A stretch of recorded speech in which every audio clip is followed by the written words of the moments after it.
Hello and welcome to another video. Look where we are. We're quite far along. Hope you enjoy this one. A little surprise at the end. Right, so I'm just about to start the tiles.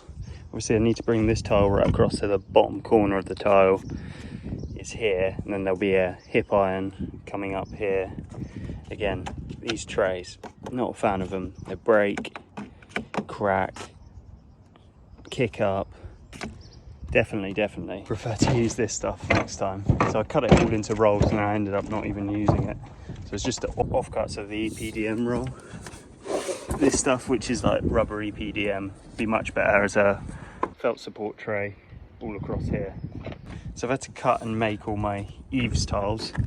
Again, they're not too bad. But yeah, these are the ones that essentially go on here, and then another tile will go along the top here. But essentially this far across, and then have a cut sort of, oh, my nails marked it. How long are my nails? A cut somewhere here, and then it's fixed here. I do have this, which I'm sure will be hated on, but it's much better than using cement all the way up here to stick the tiles together. Putting on the very first plain tiles, I'm getting on the eaves tiles, the bottoms. You see my impact driver there. I am screwing the very bottom ones, which makes it a menace to replace, but the bottom two rows I'm fixing on. So they'll be difficult to replace any if should any break. Anyway, I'm also occasionally screwing the edge ones if there's not a great amount of bond between them. I then did change this to siliconing them and just nailing them after I broke one and realised how inconvenient it was to remove a screwed one. They are stainless steel screws as well, which are not cheap. So I think nailing is the way to go, and then just using that hybrid polymer silicon, the brown stuff, just where there isn't enough coverage, or rather, it looks like the tile might move. So I've got my cousin here helping, the Lord of not listening. So what he's meant to be doing is working up from the bottom, and we just finish a section and move across. But he had his own way of doing it, and then trying to convince him we need to fill in the top bit and then move across from the bottom and just work up. Because the way I've seen it done is people working in fours, so you're not having to tile underneath yourself because it's a bit of a nuisance. Also, where I've got slate batten, I can't effectively stack the tiles on there. So we're trying to stack the tiles in a way where it's most efficient, because what takes the time is actually moving the tiles onto the roof, not placing them. Because you only fix every 4 rows or so, and then the rest are just held in together effectively by the weight of the tile above. But it was our first time ever tiling anything like this, so bear with. But today we're going to try work a little bit more efficiently, just have a little tidy around here, work right to left, and go up in sections here, right across the front, get the front section done, and then we'll be in good stead. But I'm happy with this. This is where the dry verge system's going to go. I've seen to fix a bit of batten up there, and this will have my iron on it here, capturing the very end of these tiles. Plenty of coverage. So it just needs to cover this corner tile, and then it's got this flashing roll that goes all the way up here and then sticks down. But I hold out a lot more hope getting a lot more of this done, because that took a better part of the day, but it was baking hot, and this is the south side of the roof as well. Don't know why I decided to do that yesterday in the middle of British summer, but yeah, anyway, it's looking quite good. The bond's not perfect if you follow the lines. Yeah, I mean, they could be better, but to the eye it looks really neat compared to some of the roofs down here, because obviously they're not all brand new. Brand new roofs I think look nice. Let's soak it in. Wow. Anyway, I'll finish this section off. Probably won't put you on time lapse, as I'll try to save the battery.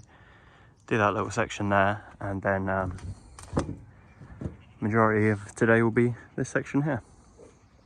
So where it's going up the hip at an angle, I've been able to get away mainly with single tiles, but on here I just think it's better to use tile and halves for the coverage. So I'm going to continue to use tile and halves, and I have ordered some more. I've ordered 300 more, which should give me plenty for breakages, and also other sections of the roof where I might need them. I probably only need 250 or so, but better be safe than sorry.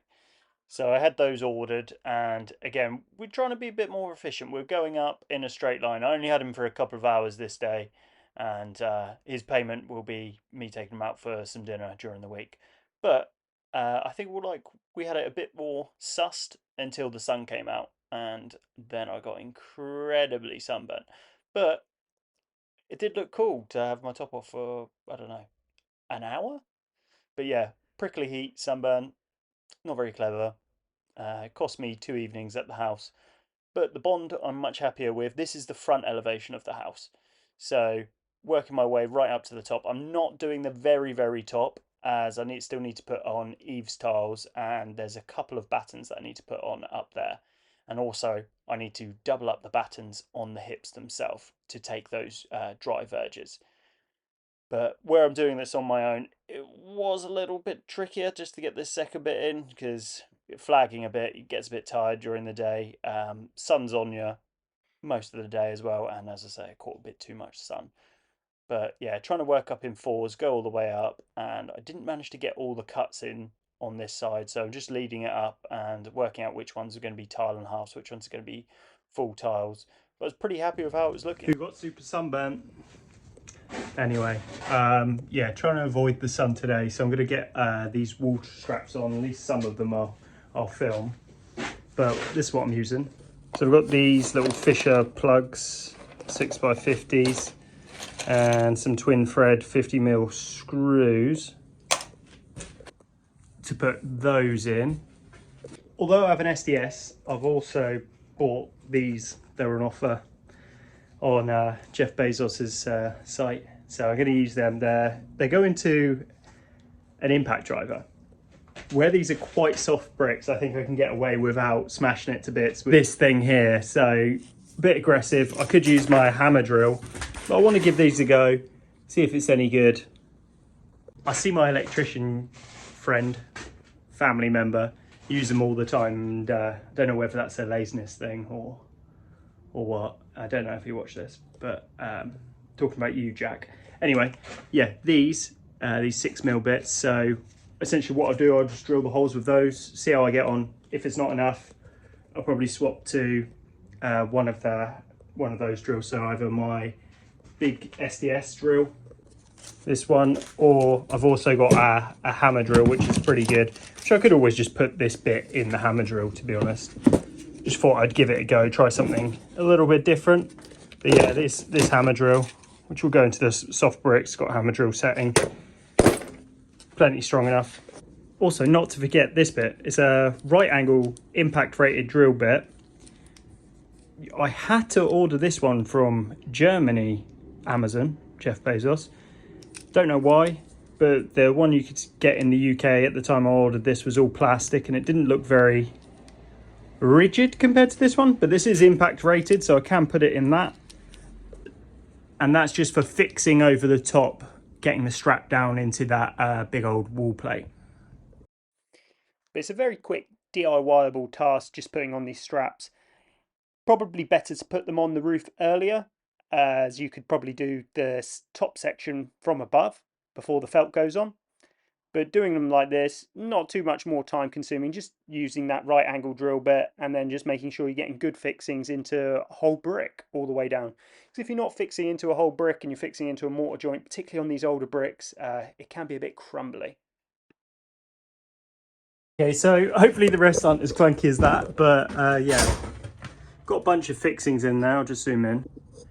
Got 1, 2, 3, 4, 5, and then 2 over the top. I don't know whether I need more. I need to look into whether I need more or not, which I'll check with a few of my chippy mates, and also do a little AI building regs check, so I don't have to phone building control and double check with them, because that's always not a nuisance, but it could be a smoother process. Anyway, yeah, I need to phone them about my insulation underneath the floor, because they have a certain energy rating they want you to work up to. I have a limitation in the size of my floor joists. if they had it their way, they'd probably make you do 10 by 2 floor joists and 200mm insulation in an old house. But I have 6 by 2 floor joists. I'm not against the idea of doing insulation. I actually did it on my last house and 100% made a difference. Anyone who visited that project and was local to it, I had one of those Victorian houses, which was my last project. But I would definitely recommend going back, and it's probably one of my best videos, one of my best filmed videos, which is where I did cover the floor joists and the build up and how I replaced all the rotten floor joists there. And it was on an old Victorian property, end of terrace one. It was next to a church, so there was a great community around there, loads of people always stopping and asking, lots of people with similar houses. There's like these terrace style houses, so they would come down the road whilst I was out the front digging or whatever and asked to have a look, and I didn't mind it, show people around. And the first thing they would always say was, oh my god, it's so much warmer in this house. And I'm thinking, I didn't even have the heating on today. But that was only 120mm PIR, the rigid insulation, sometimes called Celotex, Kingspan, any of those brands, which is the rigid insulation which they use in between joists. So I'm not going to use it up in that loft space. Up there it'll be loose fill insulation, because it's not going to be a loft conversion. It's just going to be prepared if someone did choose to do a loft conversion, because look how chunky those joists are. They're 8x2s, so that means it can support human living space. The reason I don't do it, as I've mentioned multiple times, is I don't think this place is appropriate for putting a staircase in. I think it compromises it as a bungalow, personally. Now, if someone else wants to do it, it's very little work. They need to insulate it and put in a staircase. So I've saved them a lot of the legwork. Maybe that adds to the value. I don't really know. Do I care that much? Not really. It's not my forever home, but for someone else, it may make sense. But then it may rule other people out. For me, it didn't make sense to do it for multiple reasons. Extra time, cost, plastering, blah, blah, blah, blah, blah. Building regs as well, because I could have changed the entire roof structure under permitted development, which is one thing I would change. If I were to spin it back, which is do a different roof structure, which would be a gable end roof, so like a constant triangle all the way across with a dormer out the back, and that would have just been easier to construct, basically. And then I would have probably left it hollow, or maybe put a set of stairs and then just soldered it on. But that's not what I'm doing. I digress, and that's why it takes me so long to do some jobs, because I end up talking too much. But I need to put these every 2 meters. That much I do know, but I also need to put the other straps, those style, around the bays, which that makes sense to me. That doesn't make sense to me. That's silly. That's excessive. The roof is not going to blow off. That's insanity. But these are the regulations. Whether it applies here or whether it's something just said to me in passing by the building inspector, I don't know. And I can't bother to check it. I've got the straps. I got them given to me. Someone else left them over from another job, so I'm just going to put them in. Why not? It's all going to be boarded over anyway. So I'll dot and dab boards straight onto there. I will do some hardwall plastering, but that will probably be in the hallway, I imagine, because they've got to do these curves, build these curves up again. But yes, that is a later job.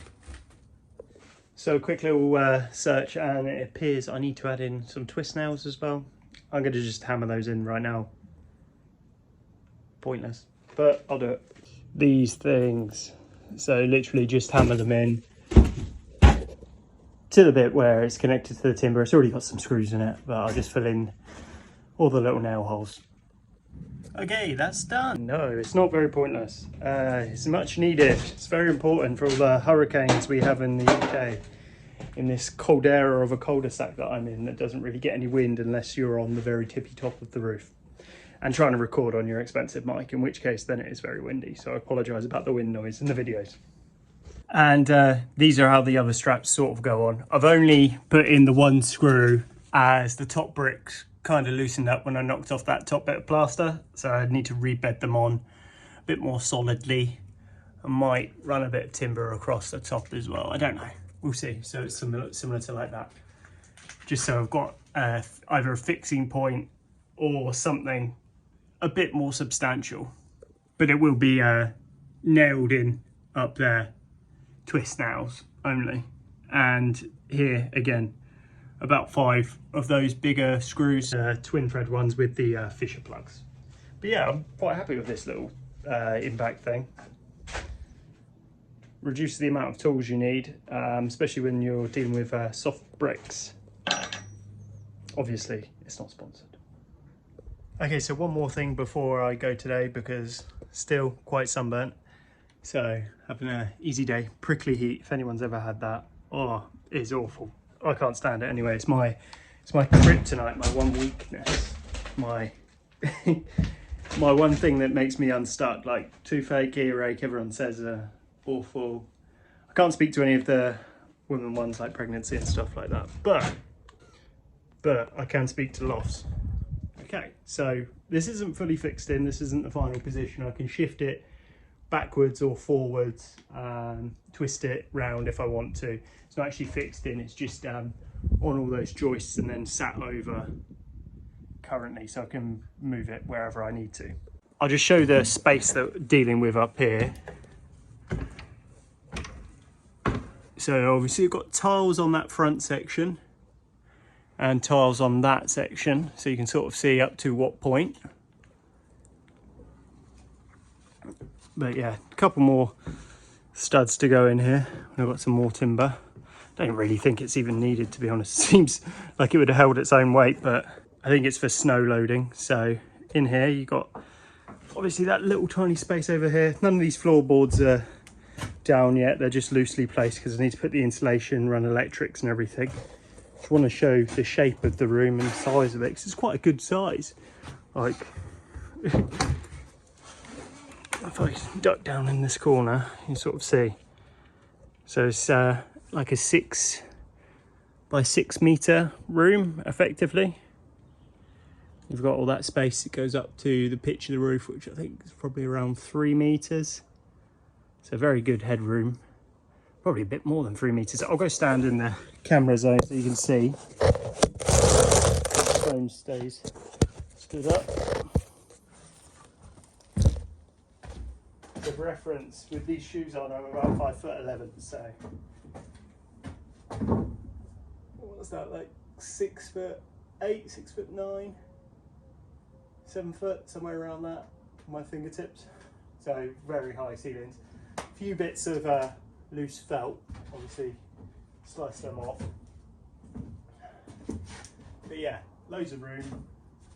This could have been the space where you do like a dormer across the back, so you increase the head height of this section, and that's acceptable under permitted development. You also change the shape of it, so go gable end like that, out that way, and then your box dormer all the way across the back, which would be a very big room then, because you have a lot more headroom, particularly that way, and that way.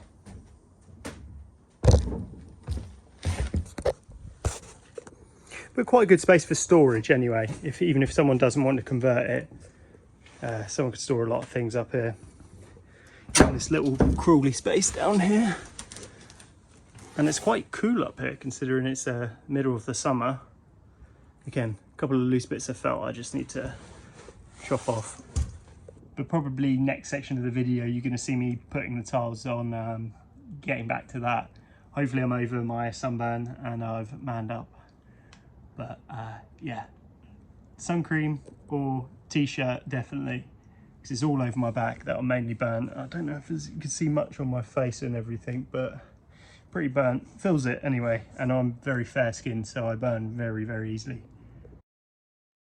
Next day I was feeling pretty good to get back on the roof, because after a few days you start to gag for a bit of work. So it's nice to have some production, otherwise you feel like you're wasting your time, sacrificing your time to do this because it's idle time. So getting back on the roof, I'm putting on those tile and halves on the corner just so it will be covered by the big ridge tiles that are going on, and as mentioned, dry ridge system. So it's quite a DIYable task. Bedding it on with mortar, I think looks a lot better, but I probably don't feel as comfortable doing it, and also as well, it's not the quickest way of doing it, and this way it will look like a brand new roof.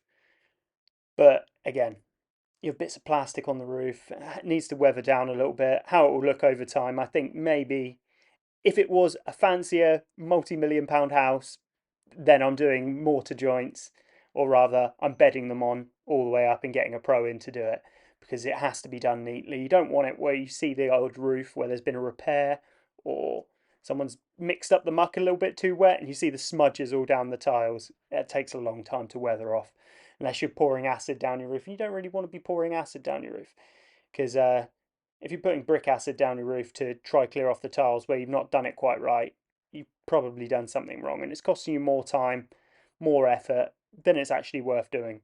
So getting this corner, trying to work up in straight sections. This type of roof, these equal pitch roofs, again, solo task, taking up each batch of tile, very time consuming.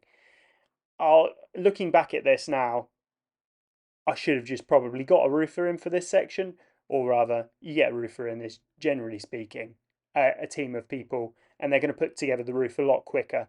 It's not a complicated task, I would say, but it's one you don't want to get wrong.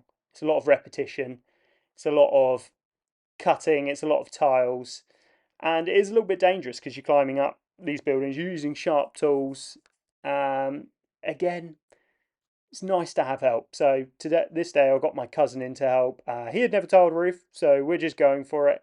Um, Again, not that complicated. It's just a lot of repetition. It's like 6,000 tiles that are going on of these plain tiles, and around 500 or so of the tile and a halves that are going to be ultimately needed to finish off the roof. So just trying to work my way right the way up to the top, so I've got somewhere to stand as I go. And even though it doesn't look very sunny, it was super muggy this day. We're peak British summer, which in the UK we're not used to the heat. So as soon as it gets a little bit hot, it just feels so much hotter than anywhere else on the planet. 30 degrees in the UK is 45 degrees, 50 degrees Celsius anywhere else. And yeah, just getting in all these single tiles, working up to that cut ridge line. And it was just nice to have the help of my cousin, to be honest. But I needed to make some more eaves tiles. So I'm here, I'm cutting them all down. It's me marking them with my chalk line. I'm trying to put a little bit of an angle so it's got that drip edge. And again, these tiles you won't actually see. They'll be completely covered by the tile above.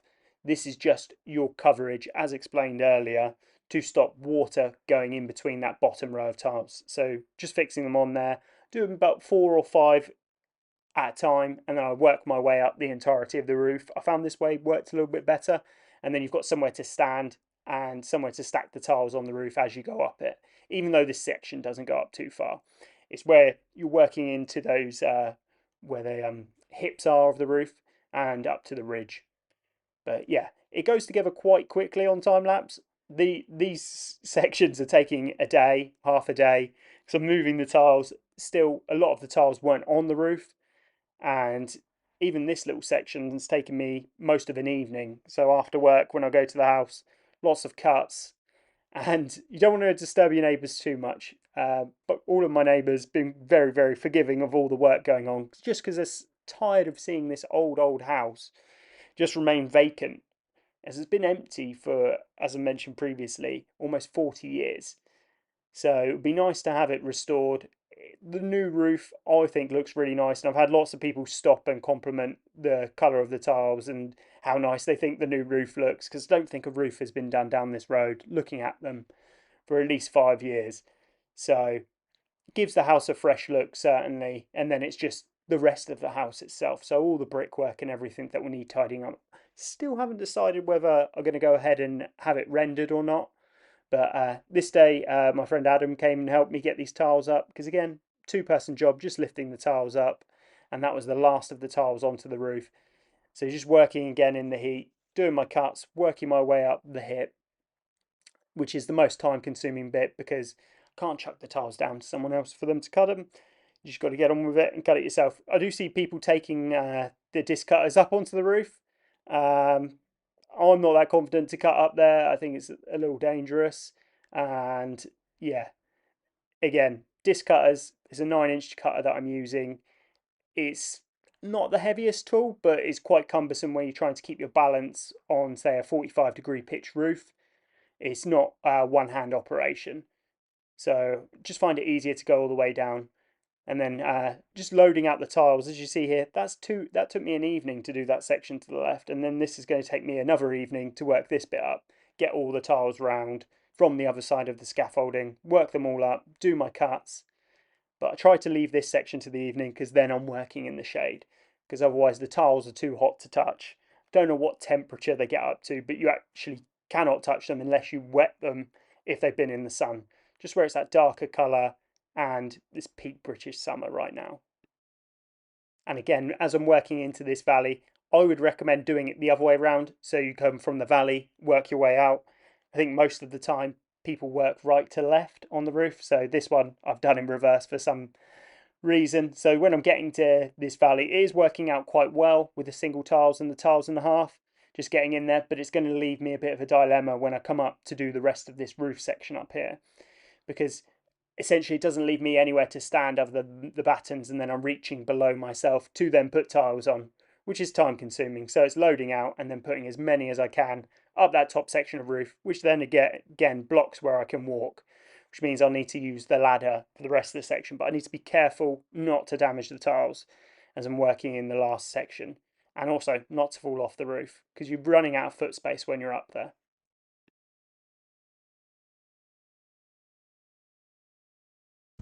Okay, so to end the video on a little bit of a cliffhanger, the updates will be a little bit slower as I've had an accident.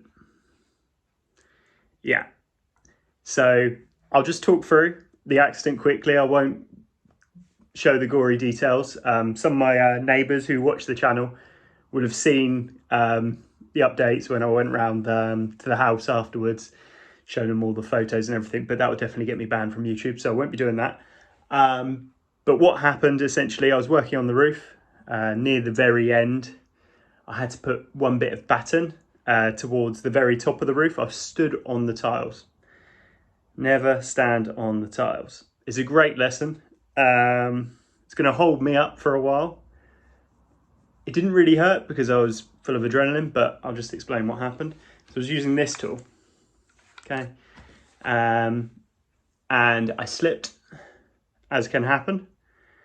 I cut through the tip of my finger, so down my finger here, separated it. That was not ideal. I slid down the roof in a panic. I went inside. I grabbed my mitre bond, emptied the mitre bond onto my finger in hopes of saving my finger and stopping the bleeding, as it had separated into two separate parts down the middle here. They told me I shouldn't have done that. However, I still have my finger, so this isn't medical advice on what to do. They recommend you just hold your arm up. Oh no, my arms have lost so much muscularity already. You hold your arm up and it's going to stop the bleeding by wrapping something around it, or not stop the bleeding but slow it down. It's bleeding really, really heavily. So in a panic, what I've done, I've super glued my finger. So yeah, don't do that. But what's essentially happened is I've broken the end of my finger. I've severed the ligaments in my knuckle. So your index finger has two ligaments in it. I believe the rest of your phalanges, rest of your fingers, these ones, have one ligament in it. But this one, I've severed the ligament on this side of the knuckle. So it's very hard to bend it afterwards. But surgeon's really good. They managed to get all the glue off, sew it back together 4 days after the incident. And I only lost a very small amount of the tip of my finger. However, it is probably going to look horrific and be quite heavily scarred. So there will be slower updates. Luckily I've got my friend, don't know if he'll watch the video, Sonny. He's gone round to finish the roof for me. And he's captured some footage, and I will share that with you in a second. He's done a cool drone flyover as well. But I'm on the mend. Just about to get this cast off because they've actually plaster casted it because of the severance of my ligaments, and my index finger There was a bit of dry blood there, but that's been there for over a week or so. But yeah, this is coming off and is going to be redressed, and it'll probably just be my finger that's dressed. Don't know if I need any skin grafts or anything, but hopefully not much longer. It's been a couple of weeks now, so other than my arms just getting really, really skinny, this was usually a skin tight top that I'd wear to the gym. The recovery's going quite well. Blood flow was quite good, so where I super glued it, you could actually see my heartbeat in through the super glue. Yeah, gross. Don't do that. But the wound was clean, and yeah, be careful when operating machinery, tools. It's not obviously the tool's fault, it's my fault. Just not working very safe. Lost my footing and yeah, slipped. And when I've fallen on the roof, my arms have gone like that naturally and it's pulled across. I haven't been able to turn off the saw, let go of the saw in time, which is frustrating because it was so close to being done. But yeah, that's my update. Hope you enjoyed the video. Sorry for the delays on the videos. Should hopefully be able to return to doing some more frequent videos soon, as the roof is in real time. It's done. Just got a couple of little ridge tiles to go on, and I'm not doing those at the moment. Just going around, pottering around the site. Actually signed off from the day job for the time being. But yeah, thank you for watching. Thank you for bearing with me. And content will resume as soon as my finger looks closer to this one. They're not the prettiest fingers in the world, so I'm just lucky. And yeah, great surgeon, great medical team, everything. So really, really lucky. Didn't chop the end off, just chopped through it. But yeah, just grateful it wasn't worse, and it's a lesson for a lifetime, really. So just get your footing right. Don't try rush jobs. As I will touch on one more thing, essentially what I was trying to do was finish off the battening that day, and a friend of mine came around to help me, Dr. Tim. You might have seen him in previous videos, and he suggested we go to the pub, and I turned down the offer to go to the pub. I was like, no, I'll push on. It was exceedingly hot, wasn't thinking straight.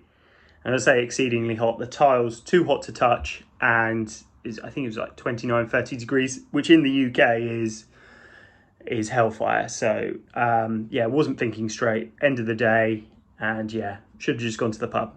Let that be a lesson to you all. Right, catch you later.